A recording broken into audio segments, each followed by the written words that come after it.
ప్రకృతి ప్రేమికులందరికీ నమస్కారం. బంతి పువ్వులాగా ఉండే ఈ పువ్వు పేరైతే నాకైతే తెలీదు.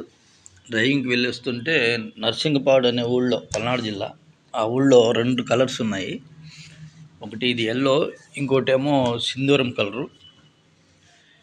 ఇవి మన బంతి పూల మొక్కల్లాగా పూలలోనే విత్తనాలు ఉన్నాయి. ఇవి చల్లితే మొలుస్తాయి అనుకుంటున్నా. 2 కలర్స్ కూడా చల్లేస్తున్నాను. మళ్ళీ మొక్క కోసం అంత దూరం వెళ్ళాలంటే కుదరదు కదా. చూడండి, సేమ్ మన బంతిపూల విత్తనాలు ఎలా ఉంటాయో ఇవి కూడా అలాగనే ఉన్నాయి.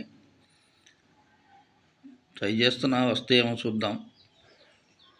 లేదంటే దీనికి మళ్ళీ అంటు కట్టాలి. ఇది 2వ కలర్ అండి, ఇది సింధూరం రంగు వస్తుంది. ఇది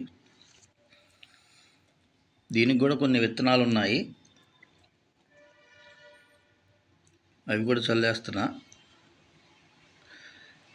మా చుట్టుపక్కల వాళ్ళు చెట్లు అంటే మహా పిచ్చి, అందరూ నా దగ్గరికి వచ్చి అడుగుతుంటారు. ఆ మొక్క ఇవా, ఈ మొక్క ఇవా అని చెప్పని అడుగుతూ ఉంటారు. వాళ్ళ కోసం కూడా నా వంతు మొక్కలు పెంచాలి కదా, అందుకే పెంచుతున్నా. వీడియో నచ్చితే లైక్ చేయండి, కామెంట్లో ఈ మొక్క పేరు చెప్పండి ప్లీజ్.